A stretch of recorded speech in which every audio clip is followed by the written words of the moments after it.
నమస్తే, నేను Ashok. Welcome to ప్రజా చైతన్యం. గత వారం రోజులుగా సోషల్ మీడియాని షేక్ చేస్తుంది ఒక ఇష్యూ, అదే అలేఖ్య చిట్టి పికిల్స్. అయితే ఈ ఇష్యూ కూడా గతంలో కూడా చాలా పెద్ద ఎత్తున విమర్శలు కావచ్చు, ప్రతి విమర్శలు కావచ్చు ఎదుర్కొంటూ వస్తుంది. అయితే గత వారం రోజులుగా అలేఖ్యకు సంబంధించినటువంటి ఆడియో లీక్ రీల్ అవ్వటం, ఆ తర్వాత అది సంచలనంగా మారటం, ఇలాంటి నేపథ్యంలో ఆమె హాస్పిటలైజ్డ్ అవ్వటం, ఆమె ప్రాణాలకు కూడా ముప్పు ఉందంటూ కూడా కుటుంబ సభ్యులు కావచ్చు, వాళ్ళ సిస్టర్స్ అంతా చెప్పడం కూడా సంచలనంగా మారుతుంది. నిన్న వాళ్ళ చెల్లెలు రమ్య ఒక వీడియో రిలీజ్ చేసింది ఈ ఇష్యూకి సంబంధించి. మా అక్క ప్రాణాలతో కొట్టుమిట్లాడుతుంది, ఇంకా మా మీద ట్రోలింగ్స్ ఎందుకు చేస్తున్నారు, ఇంకా ఆపేయండి అంటూ కూడా ఆమె బోరుమని ఏడుస్తూ కూడా వినిపిస్తుంది. ఎందుకు ఈ ఇష్యూకి ఇంత పెద్ద ఎత్తున సోషల్ మీడియాలో పబ్లిసిటీ వస్తుంది? నిజంగానే వాళ్ళు చేసినటువంటి తప్పులు ఈ అంశానికి కారణమా, లేదంటే సోషల్ మీడియా కావాలని చెప్పేసి వాళ్ళని హైప్ చేస్తుందనే అంశం గురించి ఈరోజు మాట్లాడదాం. ఈరోజు నాతో పాటు ఇంటర్వ్యూలో పార్టిసిపేట్ చేస్తున్నారు సినీ క్రిటిక్ విజ్ఞాన్ గారు. విజ్ఞాన్ గారు నమస్తే. నమస్తే.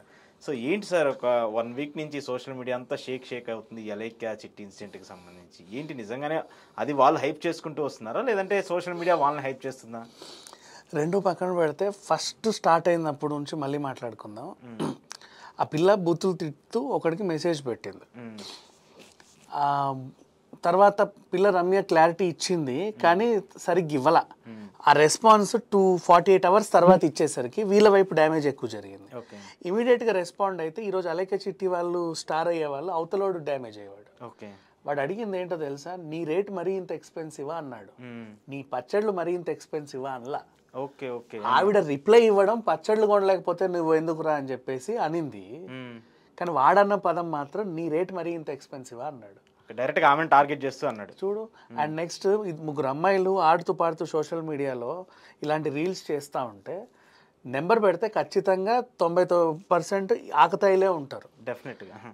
10% నిజంగా పచ్చళ్ళు కొందాం అనేవాడు ఉంటాడు. ఆ కొనేవాడు కూడా ఇంకేం పచ్చళ్ళు అమ్ముతారు మీరు, ఎలా చేస్తారు, మీరే చేస్తారా, ఇంకెవరైనా చేస్తారా, మీ చెల్లి చేసిన పచ్చళ్ళు ఏమైనా ఉన్నాయా, మీ అక్క చేసిన పచ్చళ్ళు, ఇట్లాగే పచ్చడి పంచాయతీలు ఇంత పెడతాడు.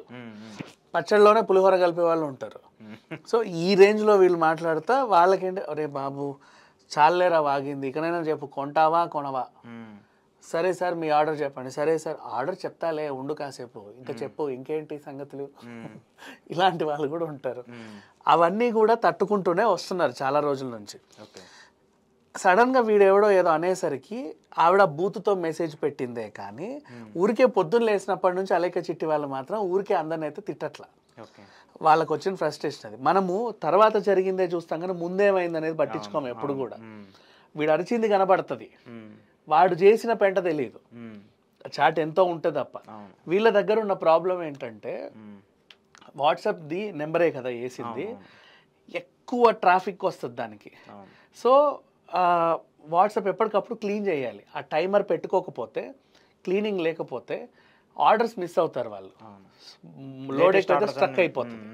అందుకని చెప్పేసి అది పెట్టుకున్నారు, డిసపియర్ మెసేజెస్ పెట్టుకున్నాడు. వీడిలా అన్నాడు అని చెప్పుకోవడానికి ప్రూఫ్ లేదు ఆ పిల్ల దగ్గర. అందుకోసం వీళ్ళు నెగిటివ్ అయ్యారు.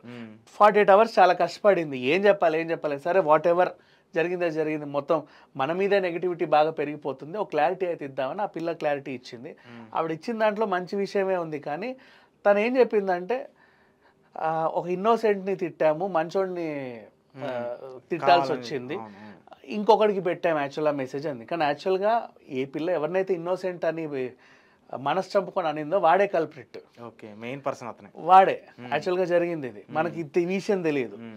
సరే గతంలోనూ వీళ్ళని బూతులు మెసేజ్లు ఇంకా 1, 2, 3 ఆడియోలు బయటికి వచ్చాయి. వీళ్ళని జనాలు ఏ విధంగా వేధిస్తున్నారో వాళ్ళు చెప్పలేని పరిస్థితి. ఇప్పుడు ఫ్రెష్గా అయితే బూతులేం లేవు, గతంలో జరిగినవి పెట్టాలంటేనేమో డిసపియర్డ్ మెసేజెస్. సరే పోన్లే అనుకున్నారు, వదిలేశారు అంతటితో. కానీ ఇది ఆగట్ల నెగిటివిటీ. సెలబ్రిటీస్ కూడా దీన్ని మీమ్స్ చేసేసరికి వీళ్ళ మీద ట్రోలింగ్ ఇంకా విపరీతంగా వెళ్ళి కొంతమంది అయితే డైరెక్ట్ బూతులు తిట్టేస్తున్నారు. సో ఇప్పుడు ఒకటి చెప్తా చూడు, అలేఖ్య చిట్టి వాళ్ళు బూతులు మాట్లాడారు. ఆ వీడియో బయటకు వచ్చాక కామెంట్లలో కూడా వీళ్ళని బూతులు తిడుతున్నారు. వాళ్ళకి వీళ్ళకి ఇప్పుడు తేడా ఏముంది, అందరూ ఒకటే. మరి ఇంకా అలేఖ్య చిట్టి వాళ్ళని ఎందుకు టార్గెట్ చేస్తున్నారు? వాళ్ళు కనబడుతున్నారు, అదట్టు అమ్మాయిలు కాబట్టి. ఈ కామెంట్లు పెట్టేవాడు కనబడ్డు, ఆ ఐడియా ఎవరిదో కూడా తెలియదు. ఇది పరిస్థితి. అండ్ ఇప్పుడు ఆ పిల్ల డిప్రెషన్లోకి వెళ్ళడం కామన్, ఎవరైనా సరే. ఇప్పుడు నేనైనా ఈ ఇన్సిడెంట్ కాదు, అంత సామ్రాజ్యాన్ని బిల్డ్ చేసుకున్న తర్వాత ఒక్కసారిగా కుప్పగూలిపోతే ఎవరికైనా ఉంటుంది ఆ మాత్రం, అయ్యో రామా అని. నెక్స్ట్ ఏం చెయ్యాలి పరిస్థితి? ఇప్పుడు ఆ పచ్చళ్ళు కొనేవాడు లేడు, అమ్మే ప్రసక్తి లేదు.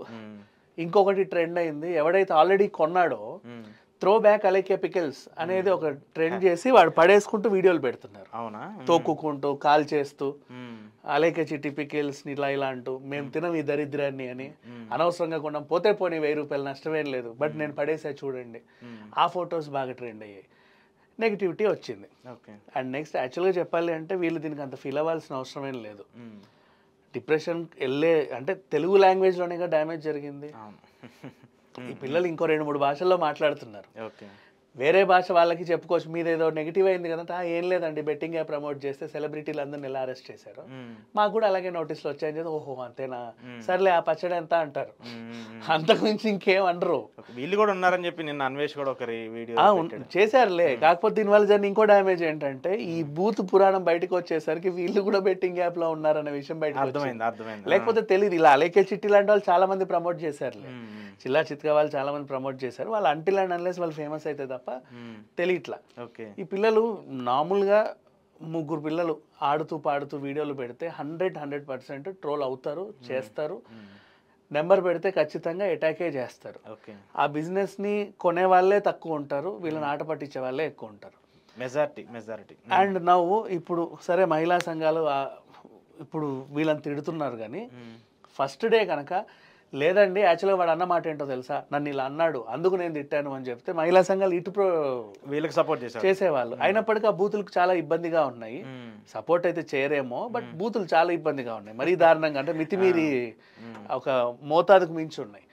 సో ఓవరాల్గా చెప్పాలి అంటే అలైకే చిట్టి వాళ్ళ పికిల్స్కి ఇప్పటిదాకా అయితే డ్యామేజ్ అయింది, కానీ ఏదో మరక మంచిదే లాగా ఇది నిజంగా పెద్ద డ్యామేజ్ ఏం కాదు. ఇంకా పబ్లిసిటీ పెరిగింది.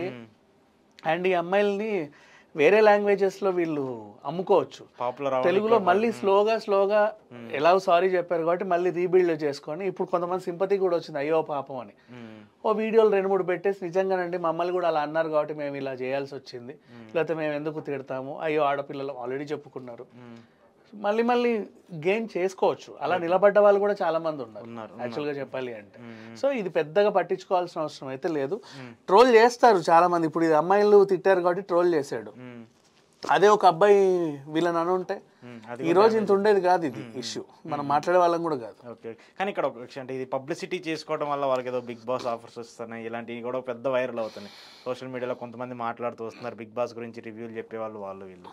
సో ఈ పబ్లిసిటీ కోసం అలా ఏమన్నా చేశారనుకోవచ్చా స్టంట్స్ అలా ఏమన్నా? ఇప్పుడు అఘోరి వచ్చింది, అఘోరిని పంపారు బిగ్ బాస్ కి, శ్రీవర్షిని పంపారు, అప్పట్లో బరెలక్కని పంపారు, ఇప్పుడు వీళ్ళని పంపుతున్నారు. బయట ఎవరైతే ఎక్కువ ట్రెండింగ్ లోకి వస్తారో వాళ్ళకి బిగ్ బాస్ ట్యాగ్ అంటకట్టేసి కొన్ని రోజులు అలా హవా కొనసాగేలా చేస్తారు అంతే. నిజంగా వాళ్ళు వస్తారు రారనేది ఏం లేదు. ఇక బిగ్ బాస్ గురించి టాపిక్ వచ్చింది కాబట్టి చెప్తున్నాను, సీజన్ 9 ఇప్పుడిప్పుడే కసరత్తులు అవుతున్నాయి. స్లోగా సెప్టెంబర్ వరకు అయితే వస్తుంది. ఇంకా కొంపకి మొలలు కొట్టడం తాళ్లు కట్టడం కూడా స్టార్ట్ అవ్వాలి. ఓకే, సో ఇదైతే టైం పట్టింది. కాకపోతే ఏంటంటే ఇవన్నీ కూడా వాళ్ళు ఎవరు కొత్త స్పెక్యులేషన్స్ ని కొత్తగా చేస్తున్నారు. సో దీన్ని అయితే అందరూ అబ్జెక్ట్ చేస్తున్నారు వాళ్ళ ఇష్యూస్ సంబంధించి. అంతే, సేమ్ టైంకి మాట్లాడుకోవడానికి ఏమీ లేదు. అలాగే చిట్టి అలాగే ఆ పాస్టర్ గొడవ అయిపోయింది, వీళ్ళ మీద పడ్డారు. ఇంకో కొత్త అంశం వస్తే వీళ్ళు పోతారు. సో మళ్ళీ కొత్త ఇన్సిడెంట్ వచ్చేంత వరకు వీళ్ళు కంటిన్యూ అవుతుంటారు, వీళ్ళు ఆ బేర్ని చేస్తూనే ఉండాలి. Right sir, thank you very much. ఇది విజ్ఞాన్ గారితో ఈరోజు ఇష్యూ. చూస్తూనే ప్రయత్నిద్దాం.